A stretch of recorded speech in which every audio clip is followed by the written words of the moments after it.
A visually spectacular and action-packed movie called The Warrior's Way combines Western, fantasy, and martial arts themes.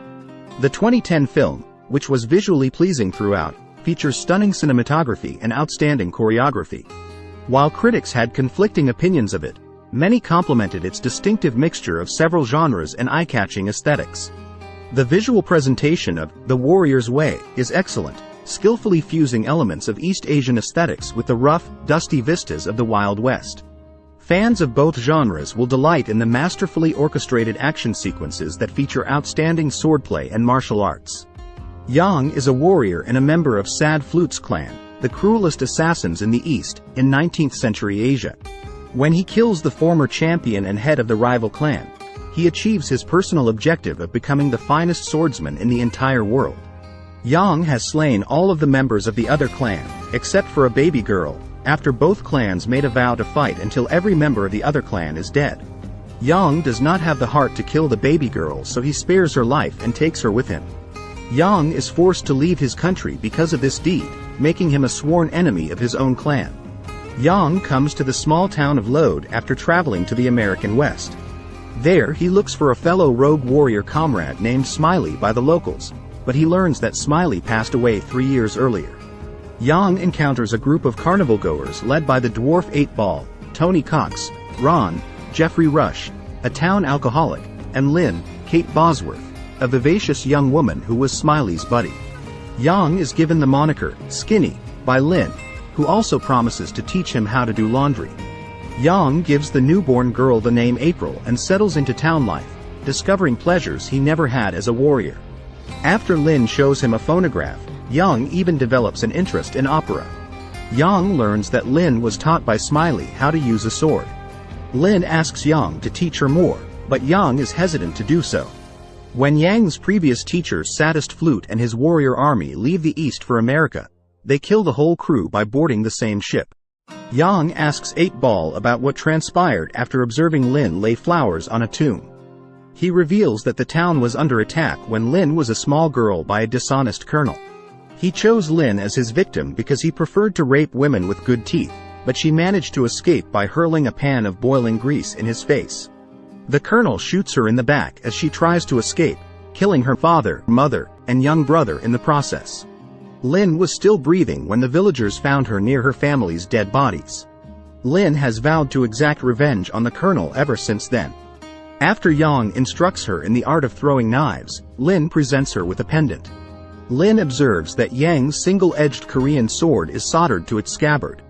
Yang reveals that he can no longer fight as a result. Yang's master is shown giving him a puppy in a flashback. In order to protect his horrifying scar from the hot grease, the colonel comes to the town to intimidate the locals while donning a terrifying mask. The colonel is going to fire a glass of whiskey while torturing a clown by having his troops shoot at a pail of water on the clown's head when Ron consumes it and is dragged through the town while being pulled by a horse while wearing a whip around his neck. The colonel then checks the teeth of a group of women before selecting a Hispanic woman whose husband begs for forgiveness.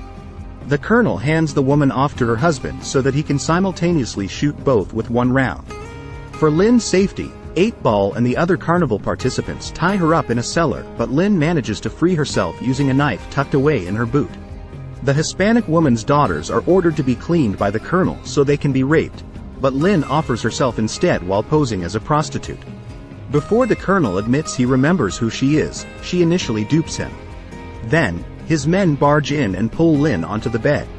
When the carnival participants return to the laundry to hunt for Lin, Yang understands where she is. He takes hold of an iron and breaks the seal off his sword to release it. When the seal breaks, Saddest Flute, who is far away, hears the seal broken and jerks out of his state of meditation. Yang breaks through the window just as Lin is going to be sexually assaulted, killing everyone in the room. Lin steps in, promising to kill him as Yang turns to do so, but the colonel grabs her instead and throws her out the window, breaking his fall. He then tries to escape on horseback, but Lin is able to administer a knife throw to his back.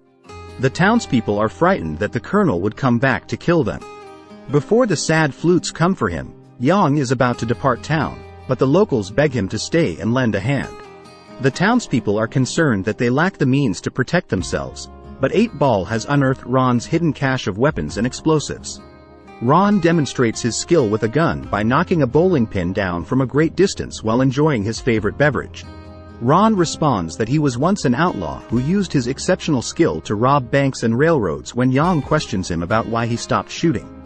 When the woman he loved was shot during a gunfight, his criminal career came to an end, and he resolved never to take up a gun once more. The greatest thing Yang can do, according to Ron, is to keep his distance from the people he loves. The day before the war, Lin requests Yang's company. Yang delivers his 2 short swords to Lin later that evening when he visits her home. Hundreds of outlaws are brought in by the colonel to attack the town. Explosions greet the men as they approach.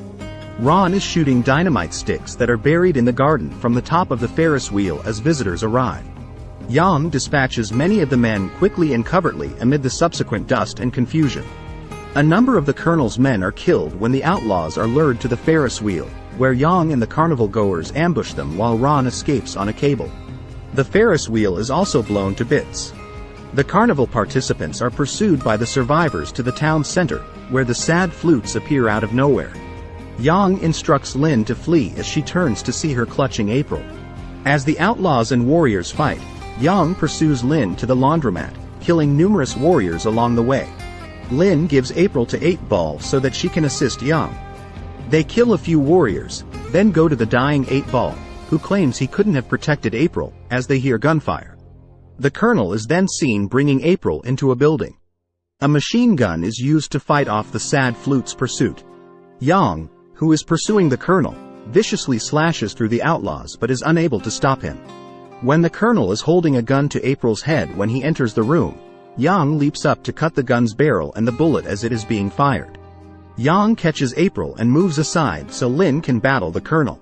After a lengthy battle, Lin ultimately succeeds in stabbing the colonel in the back with a sword. When Yang and Lin leave the room, Sadist Flute is waiting.